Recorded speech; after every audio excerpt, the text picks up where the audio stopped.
इस वीडियो में हम बात करेंगे स्कॉलरशिप कौन प्रोवाइड कर रहे हैं, एलिजिबिलिटी क्राइटेरिया, उसके बाद फॉर्म फिलअप कैसे करना है, डॉक्यूमेंट क्या क्या चाहिए, लास्ट डेट क्या है, उसके बाद स्कॉलरशिप अमाउंट क्या रहेगा। ठीक है, ये सारी चीज़ आज डिस्कस करेंगे वीडियो में, तो वीडियो को अंत तक ज़रूर देखना। So let's start. तो ये जो स्कॉलरशिप है, इंस्पायर स्कॉलरशिप, हो सकता है बहुत सारे अब बच्चों ने इंस्पायर के बारे में सुना है, फिर भी उन बच्चों के लिए जिसको पता नहीं है, बिकॉज मेरे टाइम पे क्या था, मैं स्कॉलरशिप के रिगार्डिंग अवेयर नहीं थी, लेकिन आज ये स्कॉलरशिप बहुत पॉपुलर है and scholarship for higher education के लिए प्रोवाइड किया जाता है। ठीक है, एंड अभी स्कॉलरशिप लाइव है। स्कॉलरशिप स्टार्ट हुआ था एप्लीकेशन फ्रॉम 1 सितंबर, तो मैं थोड़ा लेट हो गई, but still there is a time. तो लास्ट डेट है 15 अक्टूबर। यदि you are not aware of this scholarship तो आप ये वीडियो को एंड तक ज़रूर देखना। ठीक है, तो 15 अक्टूबर लास्ट डेट है, रात को 11:59 तक। तो don't wait for the last date, once you will see this video you can start applying if you are eligible. So जो स्कॉलरशिप है, so the scholarship will be provided by the DST, provide करते for this undergrad course. यहाँ पे आप देख सकते हो under grade के लिए। उसके बाद those who have completed under grade and post grade में एडमिशन लिया हुआ है।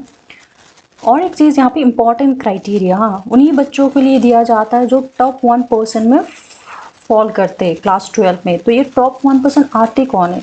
देखो, हर एक स्टेट का डिसाइड किया जाता है टॉप 1% वाले कितने परसेंटेज से अबव में टॉप 1% में काउंट होता है। ठीक है, तो स्टेट टू स्टेट वैरी होगा। यदि ये ये ऑल ओवर इंडिया के लिए स्कॉलरशिप राइट नाउ। ठीक है, तो टॉप 1% हम बाद में डिस्कस करेंगे इसका मतलब क्या होता है। उसके बाद नॉट ओनली जो कॉलेज में एडमिशन लिया, but those student who has given competitive exam, जैसे जेई हुआ, JEE main advanced, top 10,000 rank तक आपका आया है, then also you are eligible. Same goes to NEET, NTAC, JVNST, Jagdish Bose वाला है, हम बाद में बात करेंगे, या जिसने इंटरनेशनल ओलंपियड मेडलिस्ट है, या उसके बाद उन्होंने कोई भी साइंस स्ट्रीम में एडमिशन लिया, then also you are eligible. So उसके बाद ये जो है इंस्पायर स्कॉलरशिप अभी जो है दैट इज एज लिमिट है यहाँ पे। ठीक है, ये ध्यान पे देना, 17 to 22 ईयर्स। लेकिन ये चीज़ देखो, ये जो स्कॉलरशिप है यूजी के लिए प्रोवाइड होता है, पोस्ट ग्रेड, बट यहाँ तक रुकता नहीं है। इंस्पायर स्कॉलरशिप कंटिन्यू होता है PhD में भी। यदि कोई सोच रहा है पोस्ट ग्रेड के बाद PhD करना है तो आपको ये बहुत हेल्प करेगा। ऑल्दो यहाँ पे वहाँ पे थोड़ा सा डिफरेंट होता है क्राइटेरिया, आपको कुछ प्रपोजल्स लिखना पड़ेगा अपना, कुछ रिसर्च टॉपिक फाइंड करके, उसके बाद यदि आप इंस्पायर होल्डर थे पोस्ट ग्रेड में, उसके बाद आप डायरेक्टली अप्लाई कर सकते हो थ्रू प्रपोजल्स। एंड यदि प्रपोजल सेलेक्ट हुआ तो आपको पूरा 5 ईयर्स तक स्कॉलरशिप मिलेगा। It's a very huge amount वहाँ पे देते हैं। ठीक है, उसके बाद भी आप इंस्पायर फैकल्टी, तो ये बहुत लॉन्ग जर्नी है। यदि आप अपने आप को वहाँ तक का सोच रहे हो and if you are eligible, don't miss this call. Although अभी अमाउंट देके थोड़ा सा लगेगा नहीं मैं कुछ और स्कॉलरशिप, नहीं, आपका जर्नी बहुत लंबा जाने वाला है यहाँ पे। तो first give priority to the scholarship. ठीक है, उसके बाद जो ऑफिशियल साइट है इसी में जाना है आपको। मेरे वीडियो में भी जो मैं कवर करती हूँ स्कॉलरशिप में कुछ और साइट्स भी शो करती हूँ, बट उसमें अभी जाना नहीं, वहाँ पे भी ये स्कॉलरशिप लिस्टेड है, बट आपको साइट इसी में जाना है। ठीक है, ऑनलाइन इंस्पायर वाला साइट है, इनका ऑफिशियल साइट है। सो अब आते हैं एलिजिबिलिटी क्राइटेरिया में। तो फर्स्ट ऑफ ऑल टॉप 1% होना पड़ेगा क्लास 12 में।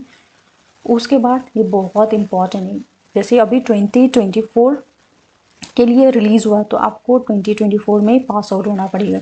यदि आपने लास्ट ईयर जिसका गैप ईयर चला है राइट, 2023 में आपने पास किया class, so you are not eligible.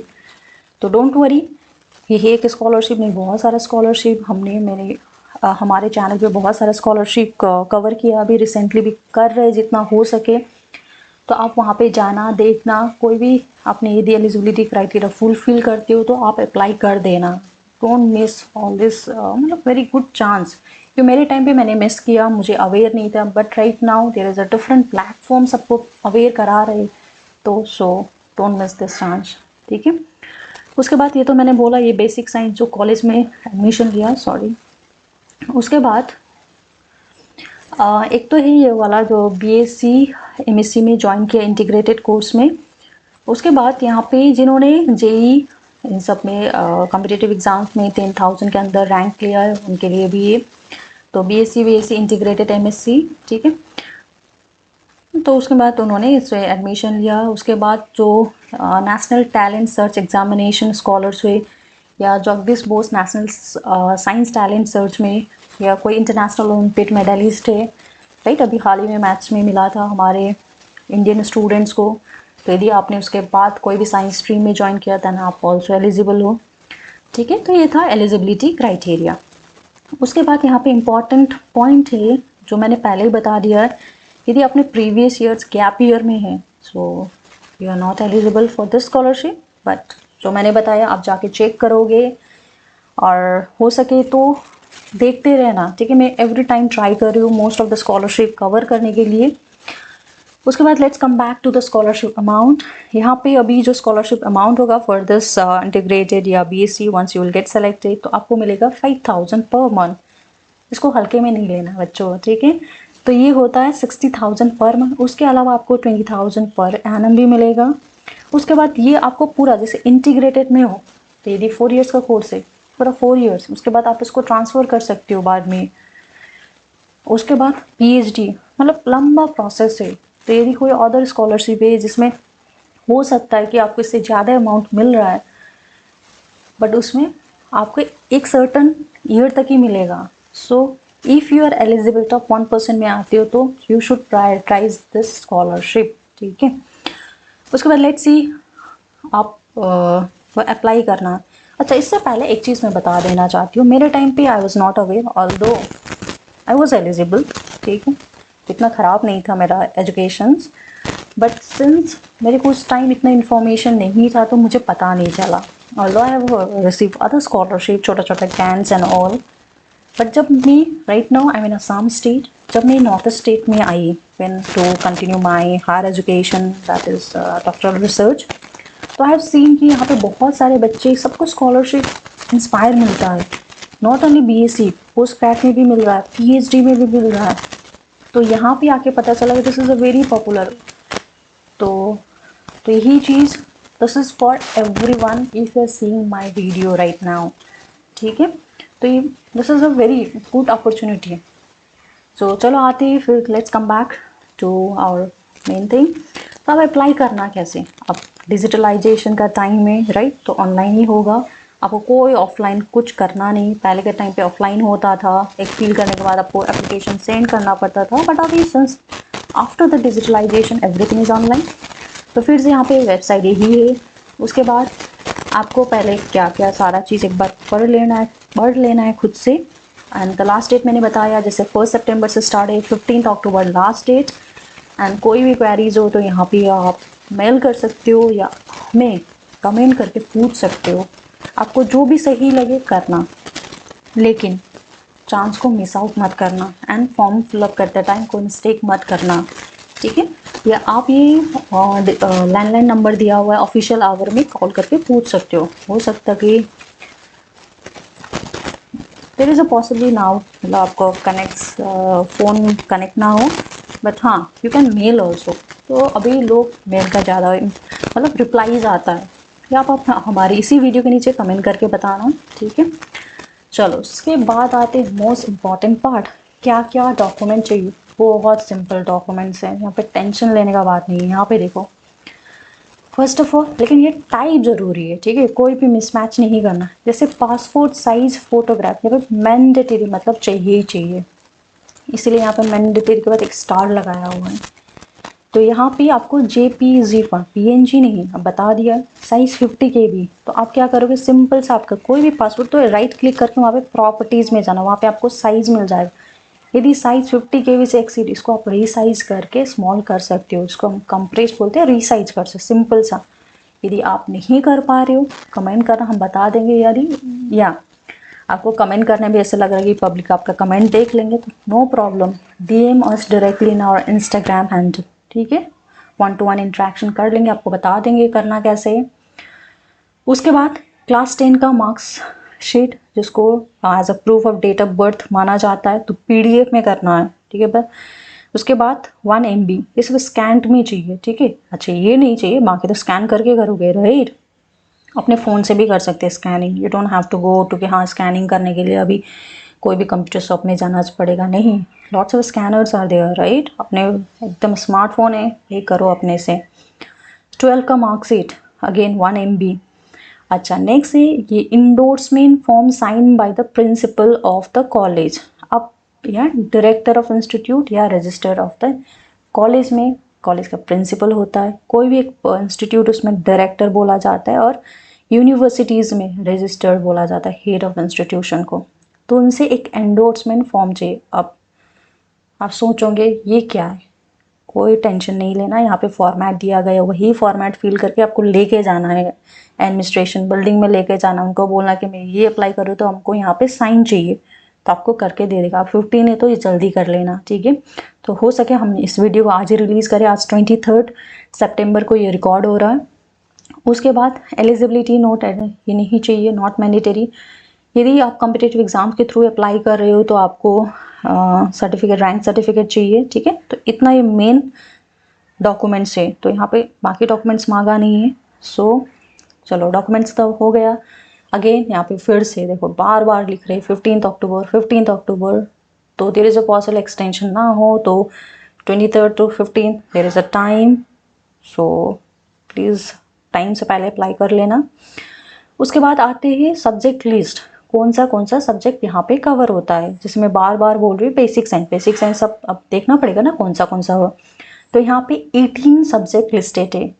चलो यहाँ पे अच्छा फिजिक्स को फर्स्ट में दिया गया है, सो इसको देखे थोड़ा अच्छा लग रहा है because I belong to this. No offence to other subject, सब every subject has own important, लेकिन एक होता है ना अपने सब्जेक्ट को देख के। चलो फिजिक्स से स्टार्ट है, यहाँ पे physics, chemistry, mathematics, biology, statistic, geology, astrophysics, astronomy, electronics, बोटानी, zoology, biochemistry, so and finally oceanic sciences. तो कोई भी आपने इस सब्जेक्ट में एडमिशन लिया हुआ है इन BSc या इंटीग्रेटेड MSc या MS कोर्स में, then you are eligible. Post grade के लिए अभी नहीं है, हाँ बच्चों don't confuse with this post grade, sorry मैंने स्टार्ट में बोल दिया कि UG के बाद जिसने पोस्ट ग्रेड उसके लिए अलग से आएगा। ये है जिसने क्लास 12 के बाद इंटीग्रेटेड या BSc में एडमिशन लिया हुआ है। उसके बाद यहाँ पे एक एनेक्सर 2 में दिया गया है 2023 का टॉप 1% कट ऑफ कितना था फॉर डिफरेंट स्टेट, अभी 2024 का लिस्टेड नहीं है। तो यहाँ पे जैसे आंध्र प्रदेश का 98%, ओह माय गॉड ये तो थोड़ा ज़्यादा ही हो गया, एनीवे वहाँ का लिटरेसी रेट भी ज़्यादा इसीलिए। असम का 77.4%, उसके बाद बिहार 80 पॉइंट, CBSE का 94.9%, 94.4%, सॉरी ये था 2023 का। तो इस तरह से आप, this is just for the एक एग्जाम्पल दिया हुआ है, हाँ। तो इस बार जो 2024 का आप जाके चेक कर सकते गूगल में, या आप पूछ लेना क्योंकि सब चीज़ में फिर से उधर नहीं दिखा सकती फॉर द टाइम बिंग। उसके बाद तो आप चेक कर लेना ये चीज़, उसके बाद आपको पता चल गया आप उस लिस्ट में if you are above 70%, for example in Assam 80 से अबव है तो आप पक्का, हाँ CBSE में ज़्यादा जाता है जैसे 94.4, इस बार भी वैसा हो सकता है। तो मैं आपको एक बार मैं CBSE का मैं चेक करके बता दूंगी, बट बाकी स्टेट्स का आप एक बार खुद से चेक कर लेना, ठीक है, स्टेट बोर्ड का। उसके बाद इंस्ट्रक्शन कैसे फॉर्म फिलअप करोगे, तो यहाँ पे ऑनलाइन मोड बोल दिया है, डिजिटलाइजेशन का ज़माना फिर से। उसके बाद कोई भी अदर मोड नहीं चलेगा, ऑफिशियल वेबसाइट इसी में जाना है। उसके बाद 15 अक्टूबर लास्ट डेट है। उसके बाद आप ये जो अनाउंसमेंट यहाँ पे क्लिक करोगे तो आप सारे आपका स्टेप्स बता देंगे। तो यदि आपको प्रॉब्लम है, आप चाहते हो मैं सेकंड वीडियो बनाऊँ कि एकदम शो करके लाइव करके कि कैसे फिल करना आप बता देना, वो भी हम कर सकते हैं आपके लिए। अदरवाइज यदि आप, हम मानते हैं आप लोग बहुत स्मार्ट हो, ठीक है आप कर लोगे, बट स्टिल आप किसी को भी प्रॉब्लम है, एक भी बच्चे को प्रॉब्लम होगा आप कमेंट करके बताना, आपके लिए हम we are here to help you out. उसके बाद वंस एप्लीकेशन फॉर्म फिल करने हमेशा प्रिंट आउट ले लेना, print out in the sense आप PDF फॉर्मेट में डाउनलोड सॉफ्ट कॉपी रख सकते हो। उसके बाद यहाँ पे बहुत इंपॉर्टेंट देखो, इनकम्प्लीट या रॉन्गली फिल्ड एप्लीकेशंस या एसेंशियल डॉक्यूमेंट्स हो तो वो रिजेक्ट हो जाएगा, इसीलिए बोल रही हूँ, जो फील करोगे थोड़ा केयरफुल होना। यदि आपको हेल्प चाहिए, reach out to us, will be there. ठीक है। सो उसके बाद सॉरी ज़्यादा ही जूम हो रहा है। हाँ, उसके बाद यहाँ पे सारे एप्लीकेंट्स का अपना ईमेल एड्रेस होना पड़ेगा। उसके बाद आपको इंस्पायर के साइट में जाना, एक बार आपको पहले रजिस्टर्ड करना है उस साइट में जाके, क्योंकि आपको स्टेटस देखना पड़ेगा आपका क्या चल रहा है, स्टेटस हाँ एक्सेप्ट हुआ, उसके बाद फॉर द रिव्यू प्रोसेस में गया एवरीथिंग। सो एक एप्लीकेशन आप एक ही फॉर्म एप्लीकेशन अप्लाई कर सकते हो, एक से ज़्यादा नहीं। उसके बाद एंडोर्समेंट का यहाँ पे मिल जाएगा। Endorsement form template is also available. So आपको वहाँ से डाउनलोड करना, फिल करना है और जाके साइन लेना है। ठीक है। Any legal proceedings the claim disputed and advertisement, तो ये आपके लिए नहीं है। ठीक है। तो इतना था। तो आपको अभी विजिट किसने करना है इस इंस्पायर में, तो इस वीडियो के बाद I if possible I show site क्या एक्चुअली कहाँ पे जाना है, कैसे रजिस्टर करना है। ठीक है। तो इतना ही था। सो don't miss this opportunity long journey के लिए आपका। So that's it for today and thank you for watching.